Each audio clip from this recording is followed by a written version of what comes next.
If you've ever considered getting an SM7B at a discount from third-party sellers, well, there's a really high chance you'll end up with a fake.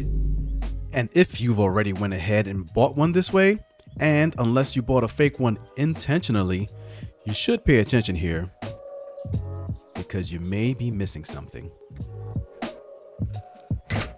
Because if you're anything like me, always looking for ways to level up your setup, your audio, your video, or your content for your brand, you're probably looking for the best cost-effective doorway to get into good gear and learn how to improve your content, all without having to break the bank.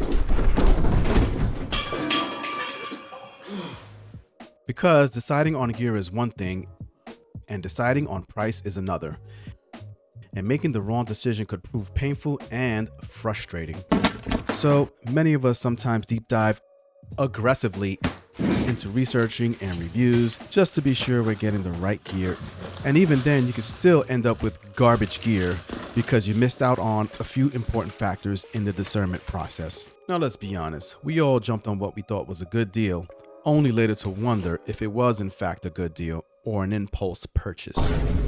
And just like that, you can end up wasting money on something less ideal, or even worse, something totally fake. That's right, faked out, scammed, bamboozled. I did it so that way you don't have to do it. Sort of. What? Short story, I bought an SM7B on the black market, eBay, for about $1.50 or less. I had a coupon, came out to like $90, and I thought I was getting myself a good deal. Sound familiar to some of you out there? So I bought it, put it to the side for over 2 months, didn't even look at it. That's what you get for trusting the system, thinking that you're going to buy something and it's going to be authentic and it's going to work just fine. Not always the case. Opened it up 2.5 months later, and lo and behold, a fake. So if you're looking for the real deal Holyfield of microphones, well, of Shure SM7Bs, you're in the right place, because today I'm going to show you 7 different ways, that's right, on how not to be faked out, scammed, and bamboozled when you go ahead to buy a SM7B, especially if you're looking to get something for cheap. Sit back, get a notepad, and take down these 7 tips on how to identify a fake SM7B from a real one. Now, there are more than 7 different ways to identify a fake SM7B, but all you need is about 5 good ways, maybe less, to know if you have a fake or not. So I'm gonna give you 7, so you have extra ammo just to make sure you know what you're getting. Let's start the countdown backwards, starting from number 7. Number 7, packaging. Now, it's really difficult to tell from the packaging itself. They've gotten really good with these aftermarket reprints of the boxing, but when you look really close at the box, you will be able to tell by looking at the shade. Yes, the SM7B, or the real one, is a shade or 2 darker than the fake one. Yep, so the fake one will be a little bit faded out in terms of where the black areas are on the SM7B box. The real one is going to be a little bit more darker. The other way with the packaging is the accessories and the way they are wrapped up in their little plastic pouches.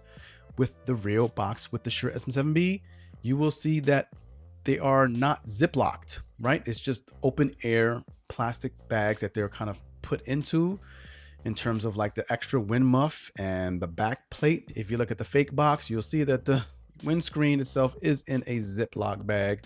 So if you kind of see that kind of packaging or bagging, know you have a fake one. Yes. Also very subtly is, or sometimes not so subtly, they vary from faker to faker, is the manuals. Yes, the manuals and the documentation will look slightly different. For the fake, I got some big piece of paper, and the real one is really just a smaller pamphlet. So yeah, be careful with that as well. Number 6, the microphone color. Yes, the microphone shades are slightly off. If you get a fake one, you'll see that the fake one is slightly darker, a little bit more towards the black, where the real one is more of a dark charcoal gray tint. So if you see a darker SM7B, hard to tell if you don't have something to compare it to. Either way, know that that is a fake. Outside of it being darker is that the fake one will be a little bit more glossy. The real SM7B has a texture to it, a slight matte metallic grain texture and it's really not so smooth. So be careful with the color as well as the texture or the gloss factor. If your mic is a little dark and glossy, know that you have a fake SM7B. Number 5, the windscreens. The windscreens on the microphones are pretty different, but you can't tell again unless you have them side by side, so you can get caught up. But just like the body, the windscreen on the fake SM7B is slightly darker and it matches the microphone. And with the real one, it's a little bit towards the gray and it matches the microphone. So you'll know based off of just the color itself that you have a fake SM7B. Also noticeable with the windscreen is that the fake one has a slight bulge on the base of it. Slight bulge, and it is a bit thicker than the actual SM7B windscreen and is not as straight and flush and molded as the real SM7B. So you might see a little bit of warping on it. No, once you see that, you have a fake SM7B. Number 4, wiring and the grommets. Yes, so the wire on the exterior that goes from the housing of the XLR to the microphone itself is longer on the fake SM7B. Here it is right here in your face, a fake one. So if you take it and you kind of can just push it all the way down to the back like that, where it clips, hits the back of your mic, the wire goes over the top of the ring nicely and nice and loose. Know that you have a fake SM7B because the real SM7B cannot do that once it is moved all the way back like that in that position. Real SM7B, push it all the way back, it won't, you can't go over the top of that handle right there. That's right. Another issue is the grommets that connects the wire to the body. The grommets on the fake SM7B will come popped out already in your box, or it comes out really easily. So you can kind of just pop it in and pull it out really easily. Soft, rubbery, cheap material. On the real one, you cannot peel that off. That thing is pretty hard. You can get it out, but you have to really struggle and fight to remove it. It's not really meant to be pulled out. You shouldn't be pulling out that grommet at all. Number 3, the colors of the wires will be different. The wire color coding inside the microphone that connects the capsule to the rest of the body or the circuitry. Those wires should be on the real SM7B, black, yellow, green, and white.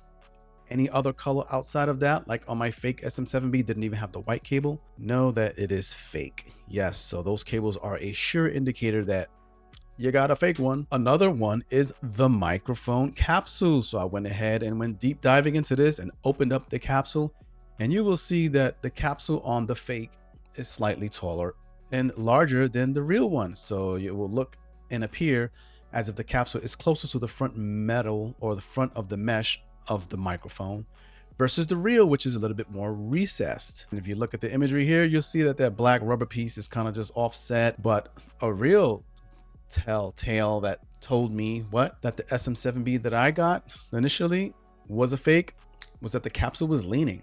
I took off the windscreen and it was leaning to the side. I actually had to open it up and re-straighten it. Disgusting. You'll also see on the front of that capsule that there is a slightly different way that it is covered on the front. You'll see the meshing is very different on the top. You'll see that it doesn't even have like a QR code or anything like that. Here, they didn't really do that great of a job with trying to match the exact SM7B capsule. So they failed, but you can also fail too by buying it. And before I announce number 1, be sure to like and subscribe if this is your kind of content you love seeing rolling up in your feed and you just enjoy seeing my weirdness in my videos.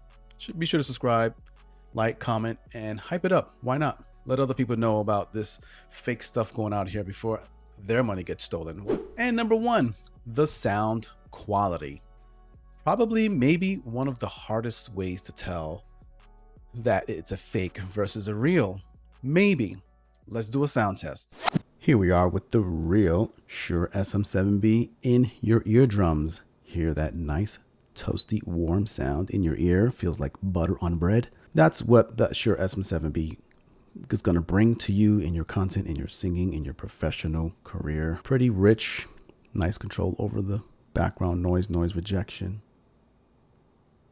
I have my fan on down there so you could probably hear it slightly. But right now, we're going to make a switch over to the fake SM7B, which I'm just gonna have right here in my hand because I have no idea where my other arm is. Fake SM7B here. You hear that? It sounds like an airplane. So much noise and rumbling. Look at this. Clipping like crazy. 67 dB on the fake SM7B. Let's do the same for the real one. 67 dB on the real one. Way quieter. Neutral processing on the real Shure SM7B. Sounds pretty decent. Here we are with the fake SM7B with the neutral preset on the Rodecaster. Sounds decent. Podcast studio processing with the real Shure SM7B. It's got some noise gate. Still got noise going on in my room. Podcasting preset with the fake Shure SM7B. 1, 2, 3, 4, 5, 6, 7, 8, 9, 10. Doesn't sound as good to me. The key takeaway here, Tech Easy Gamers, is don't trust anything you buy third party that is super cheap and seems like a good deal, specifically for the Shure SM7B, because there is a very large counterfeit market out there for this microphone. Because, well, one, it's one of the most trending microphones globally. That's right. For just about any field or profession of creativity, of creation. Sure, people are going to be fine with paying $100 for a fake SM7B, which really has no brand. It's just technology manifested and created from some laboratory. I don't know. Some third-party manufacturer. Who knows where that's being made? There's no backing company for it. So don't expect backing support for it. Now, to be fair, it may be the case where some of these sellers really don't know that they're selling fake SM7Bs, that they have them because they look so realistic out of box. Maybe they sourced it from somewhere that faked them out and they don't really know. So that's quite the possibility. So don't go running amok just yet getting at anybody who sells you a fake SM7B because they may or may not know. But I'm sure the large majority of them probably do know. So if you feel you've learned something and you can now identify a Shure SM7B that I have done my job, be sure to like, subscribe, comment, let me know what you think about this whole thing about fake SM7Bs and the real one. Are you okay with getting a fake one just to look the part and kind of sound it, because it doesn't sound so bad, honestly, until you get to raising that volume and handling it and trying to sing, and you start to see all the weird warped distortions and sound effects and problems with a fake one. So if you're just talking like this and not touching your microphone, and you should be fine. But the minute you touch it, it starts vibrating even on your table. When you like rumble your table, it's mounted on your table. It's a lot of little things that let you know that you got something of inferior quality. If you feel dropping $400 on a microphone is too much, well, here's an option for you right here. You can go with the PD400X, which sounds quite fantastic, super comparable to a mic like this with a lot of the very same features as the SM7B. All right, and well, I'll see you in that video there. Later.